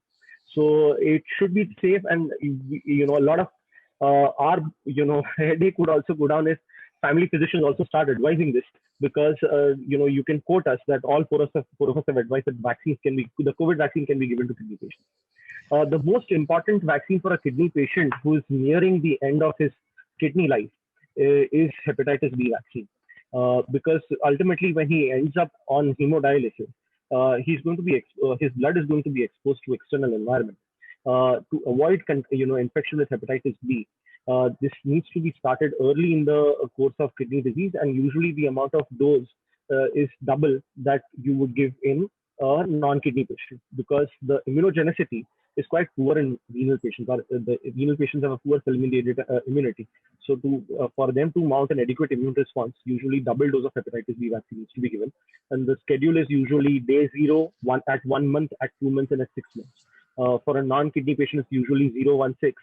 You have an additional dose at second month for a kidney patient, and it's usually 2 shots of 20 milligrams in either each deltoid, or probably 1 in deltoid and 1 in the thigh, if you're preserving one hand for fistula. That is something that needs to be started before we reach dialysis, ideally. Thanks, Akash. We have finished 90 minutes, so we have some question answers also. So we'll give Keyur to cover up for anemia, and a very short talk on his views on transplant, and then we take all the questions one by one. We already finished our 1.5 hours of discussion panel. Kidhar gaya time samjha nahi, Keyur? A short thing which I have to talk about anemia is, I tell my patients, if you have to make sambar, you have to make all the ingredients, put in all the ingredients of sambar, then sambar will be made. So whether, in anemia, in CKD patients, there are a lot of factors. There is, deficiency of erythropoietin. There could be deficiency of iron. There could be deficiency of vitamin B12, folic acid. So everything we need to give together for such patients, the hemoglobin to come up. Now, the answer is not blood transfusion, because if you have a leaking tap below and you keep pouring on water, then the purpose is not going to get served. So if, in short, I have to talk about anemia, what I want you to do is every patient should have an iron studies done, or every patient should have a stool for occult blood done. So to understand whether the patient is deficient in iron or is losing blood. If the stool for occult blood is positive, patient needs an endoscopy, and the bleeding needs to be stopped. If the patient is iron deficient, then no matter how much erythropoietin you keep giving in, the patient is never going to develop good hemoglobin, because the iron is less. So the iron needs to be adequate, the B12 needs to be adequate, the folic acid needs to be adequate, and then we need to prescribe erythropoietin or darbepoietin, whatever suits the patient, and accordingly, the hemoglobin can be built up. Avoid giving unnecessary blood transfusions to the patient, because these are the patients who will need a renal transplant in the future.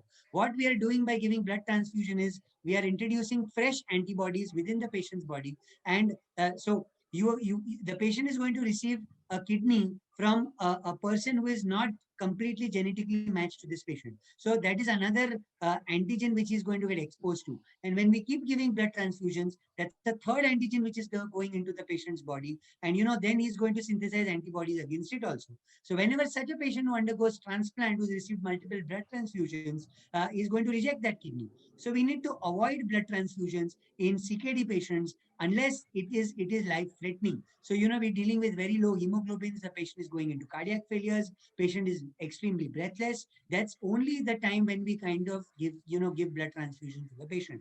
Coming on to transplant, a lot of people believe that patient have to compulsorily go through dialysis and then go for transplant. No, that's wrong. Either patient chooses dialysis or patient chooses transplant. If patient has to go for transplant, there are only two ways. Either he needs a donor from the family who gives him the kidney, or he needs to register for a cadaver transplant, which in India, in Bombay, it is done only once that patient is on dialysis, not before that. A blood group may be matching, or we do something called as against the blood group transplant, which is equally effective. Extremely important for general physicians to note is, there are a lot of patient requests which come to them, and then it comes to us is कि मैं किधर से donor खरीद सकता है क्या, या मेरे को kidney किधर से मिल सकता है क्या? That is not going to happen. We have patients coming to the hospital saying that हमको kidney देने का है, with the intention of getting money and all. It is all not allowed. The only rules that allow is it has to be a family donor. So either mother, father, brother, sister, in-laws, wife, these are the ones who can donate to you kidney legally, and that too is sanctioned by a hospital committee in transplant centers. So much so for the transplant. Take home message: avoid blood transfusions unless it is very, very necessary. Right. So there are now just a few points to be informed to the family physician about, these dialysis and transplant patients, as to what they should know when a dialysis patient walks into their cabin or a transplant patient walks into their cabin, and when they have certain issues, some points they should be aware of. So Suraj, any idea what advice you give to the patients about fistula handling, and same advice the family physician also should be aware of? And Ankit and Akash, if any points you think as a GP, as a family doctor, he should be keeping in mind when he sees a dialysis patient or a transplant patient, going to him for certain symptoms, which drugs to avoid, or what if somebody is breathless, instead of giving Derifalin, it's best to shift him to a dialysis center. And when he's getting admitted, instead of admitting in a nursing home close to his house, it is better to admit in a place where there is dialysis and things like that. So if you remember any points which is a take-home message for the family physician, just come back to it. So fistula patients, if he goes to a GP, any advice you give to a patient as to how to handle his fistula? So generally, sir, the advice given is that once you have done the fistula, at that point where we have operated, they should not get injured for the next 2 weeks, because the healing is not completely done and we are dependent on the sutures. So for 2 weeks, avoid any forms of injury. Subsequently, later on, no blood collections from that hand, Yes. no intramuscular injections, no BP, no pulse. So that hand should not be used for medical purposes. Correct. Because of hyperdynamic circulation, if they give, they try to puncture, it may lead to unnecessary bleeding and other problems. Right. Also, a common advice are people that travel by train and bus, they'll hang with their hand on top. So that hand in which you've done the fistula, don't hang it on top like that, because sometimes the pressure may drop and the fistula may shut. So if you have an option, use the other hand to hold the bar in your bus and train and other such things. Very good. Avoid sleeping directly on this overnight. So you can keep the hand like this or anywhere else, but don't put it directly under your hand and body like this. That's all. So good points for the family physician also to know. Any of you want to add any points which in certain symptoms and when they reach, which drugs are to be avoided and things? So just adding to the fistula care, avoid tight for women at least, especially avoid tight blouses. Indians wear a lot of tight blouses, so your hand needs to, you need to change the way you wear clothes. It goes without saying, not measuring the blood pressure and not using it for any, venipuncture, that goes without saying. I would briefly want to touch the topic of CAPD because that's something which Yeah. not a lot of people know a lot about. Uh, we as a part of we are a part of International Society of Nephrology work group as well, and we are trying to do this on Twitter and other social media, where we're trying to do, dispel some kidney myths. It is a myth that the infection rates in peritoneal dialysis are high. It is not, in fact. They're much lesser than, patients who are dialyzing from a perma catheter. So patients with CAPD, if selected properly, can have an amazing life. A lot of active young adults have chosen CAPD over hemodialysis, over transplant, who we know of. They are having a near normal life. They can do it at home. It just requires you to do the procedure 3 or 4 times in a day at home, which lasts for approximately 20 minutes. You're not bedbound. You can walk about. You can go to your workplace. You can travel. You can go. You're not. You don't have to come to the hospital every day. You can be easily self-isolated at home, not getting exposed to COVID. The COVID rates in our CAPD patients are extremely low. We have approximately 30 patients on CAPD right now. Only 2 of them have developed COVID, versus almost 30 to 40% of dialysis patients have got COVID in this pandemic. So they were naturally protected from, rather naturally barriered from developing the illness. And if there are any doubts with regards to CAPD, it's a long topic. But if there are any doubts, please feel free to reach out to get yourself educated about this, so that we can give proper advice to our patients. Because more often than not, the knowledge about CAPD is very poor in the general community also. So they would reach out to you as first primary care physicians to find out what this entity is. And just a tiny request, not to discourage them without knowing more about CAPD. Just give a call to any one of us, and we'll try and make you understand what this modality is. It has huge benefits, and Dr. Suraj probably wants to add to it, and he also wants to speak about it. Please go ahead, sir. Sir, CAPD is extremely good because it can be done at home. You don't need to go out. The logistics, the man hours saved for the family members is also something which is not calculated on any papers, because one member has to accompany the relative all the time to the dialysis. No? So it becomes very difficult for hemodialysis sometimes. Yeah, correct. So I wanted to ask you, today I got this patient and I didn't know what to advise her. Farida Motawala, all of you know her, I think. Yeah. So she met me today, and then she was saying, I want to go to Switzerland, I want to go to Europe, I want to travel the world, and because of this, I'm not able to do this. Tell me, how should I do it? So what modality? She's open for CAPD, hemodialysis, whatever modality. How does a person live a life of travel and other things after CKD? So I will answer it. All 3 modalities you can travel. Transplant, obviously, you just have to carry your pill box and go. I'm not talking of COVID times. Obviously, none of these modalities should travel during COVID times. So, hemodialysis, there are travel, dialysis units, which we have a directory where we know which centers are available in which parts of the world. You just have to make a call and book your slot in advance, make a summary, give it to them, send their latest reports, what medication they are doing, and they will be initiated on dialysis there. It will be continued. Obviously, this is far more expensive doing anywhere dialysis. $2 में dialysis खाली बम्बई में मिलता है, please remember. बाकी सब जगह पे minimum 200 से 2000 dialysis dollars का खर्चा होता है. So वो ध्यान में रखना है, and whether it's covered by insurance and things like that. CAPD again, there will be a one-day gap. So since a CAPD patient can just call up the Baxter representative. It's an international company. It's available all across the world. Even continuing CAPD in that part of the world is possible. So traveling is not an issue. In the evening, I am doing a seminar on how to live well with dialysis. And there are patients also coming there, and we have some patients who do travel, and they are high-flying people. So it's not a problem at all traveling. Yeah, Ankit, you wanted to add something. A couple of quick points. There are some cruise ships available which provide onboard dialysis. Yes. So there's no problem. Dialysis is high-tech now. And soon you will get a small pouch which you have to just tie it across as a waistband instead of your belt, which you want to put it on your.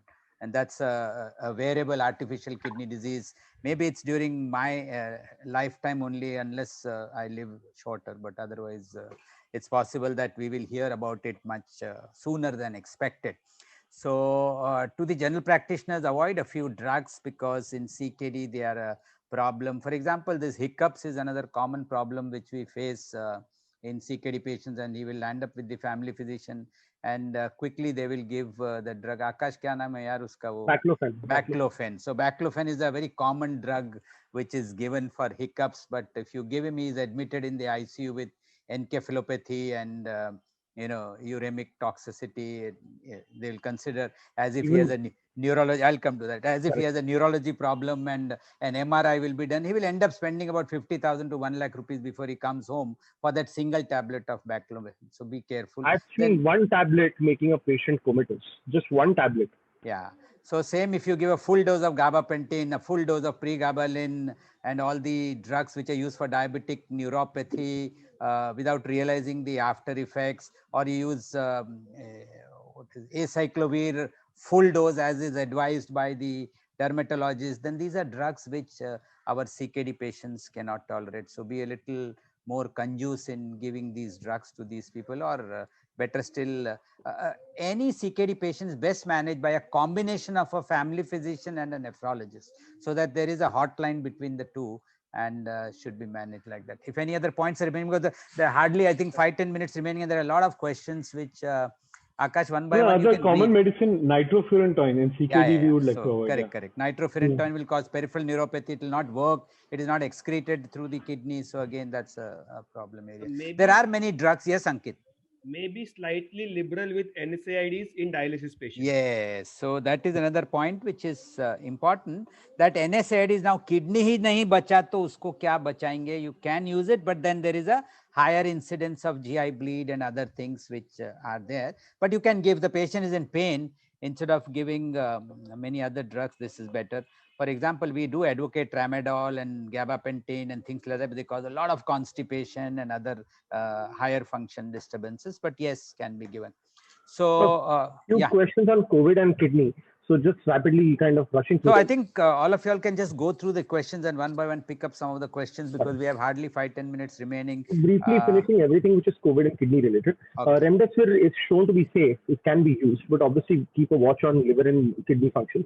There is a paper from KEM India, which is, it's a retrospective paper, which has shown that remdesivir has not caused a lot of kidney dysfunction. More often than not, it's the COVID illness which comes in cytokine storm, which causes worsening of kidney function.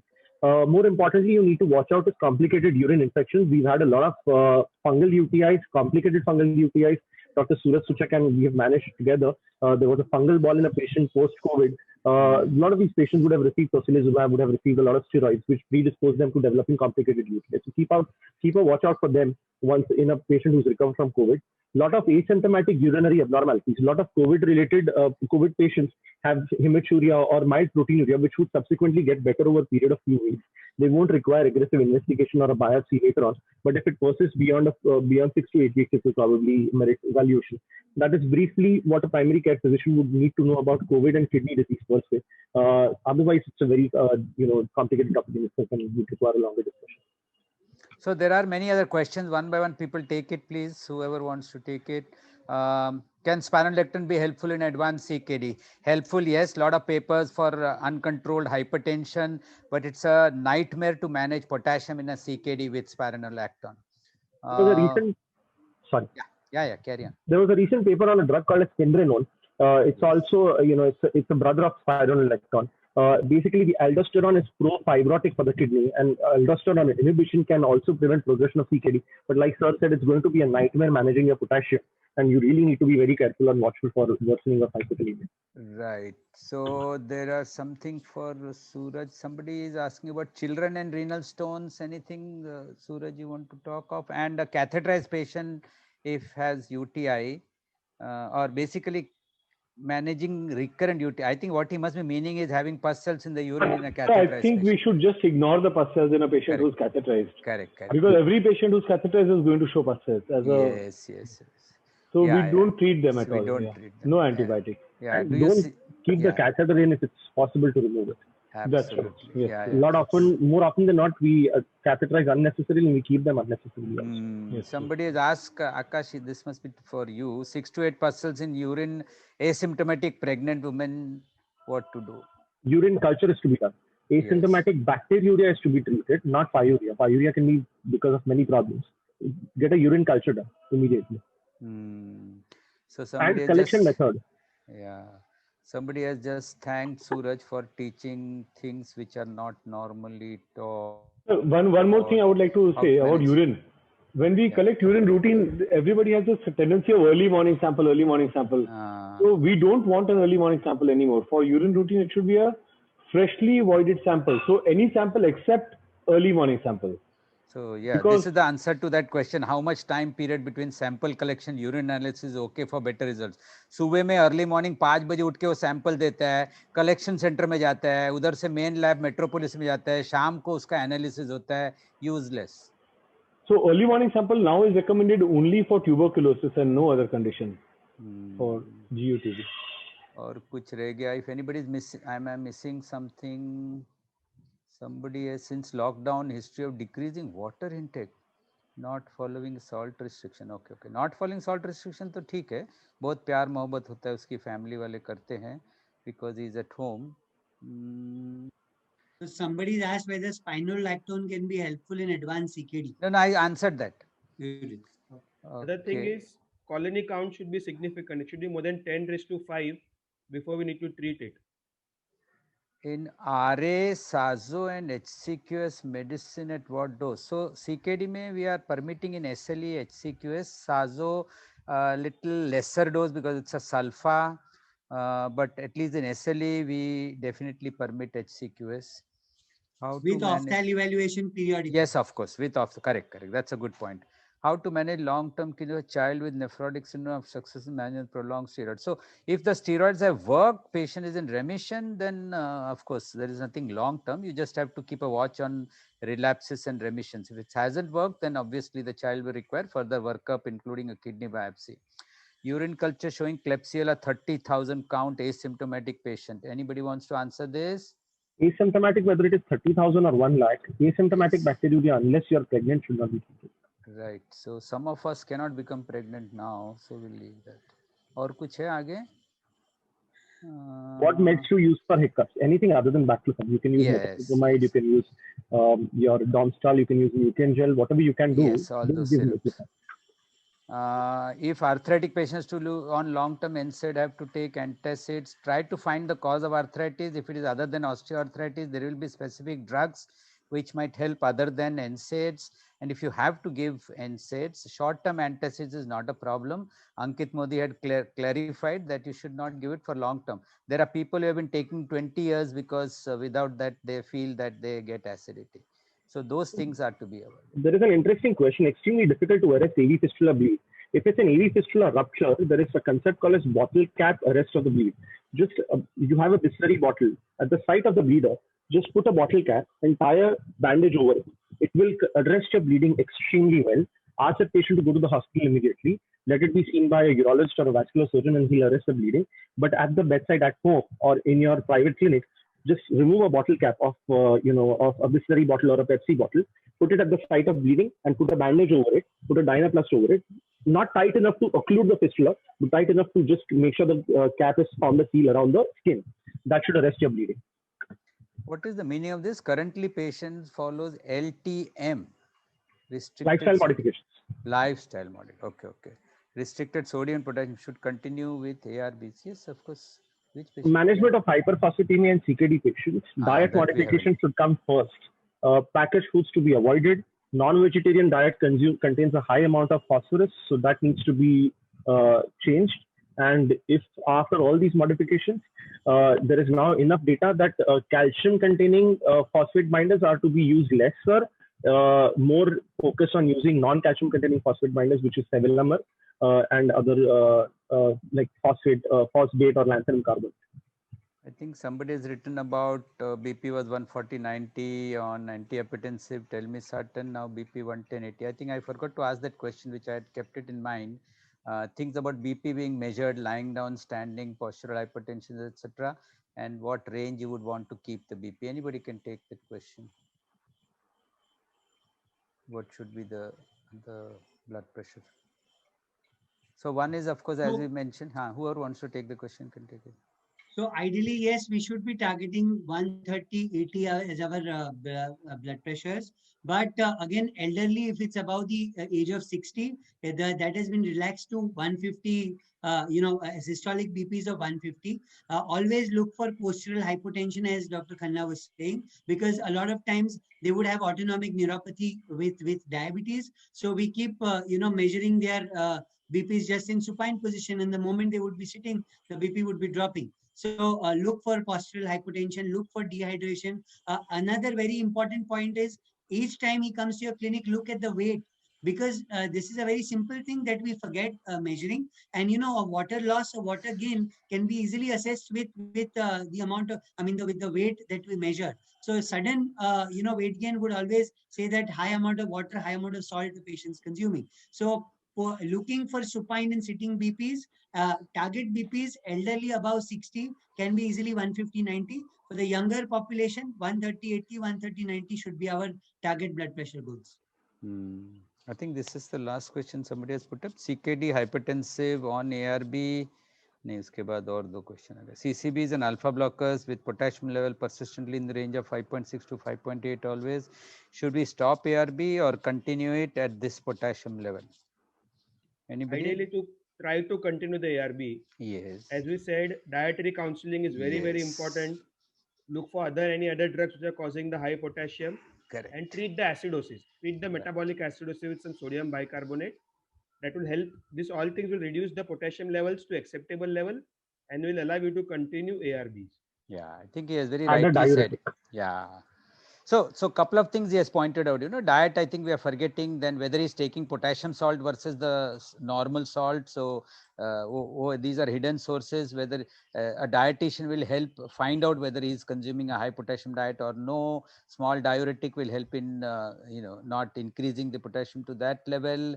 And of course, abroad now newer drugs are available, which when added to ARBs like Patiromer and zirconium, which is not yet available here, but there are.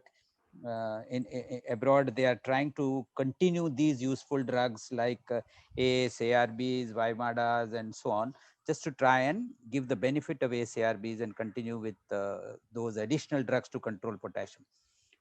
How to manage muscle cramps after diuretics and dialysis?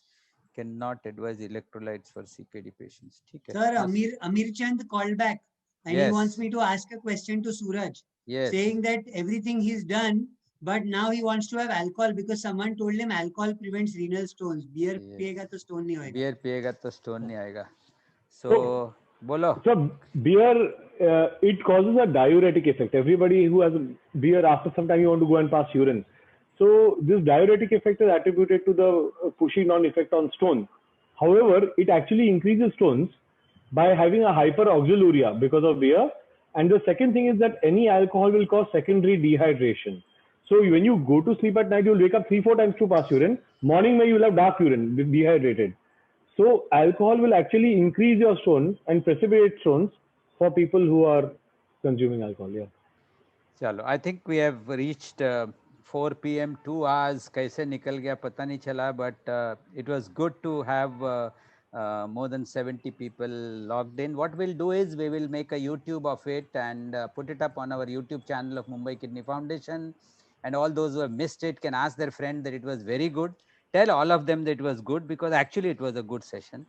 And you won't get better teachers and better panelists than what you have seen here. I'm behaving like Americans. They try to do tom-tomming about this thing, but that's how this world is. So thank you so much for being a part of this attempt to do, awareness by Mumbai Kidney Foundation, and hopefully we'll meet again for some other topic. And I thank my panelists for such a wonderful discussion. Thank my audience. Thank you for Thank you for having us. Bye. Bye-bye.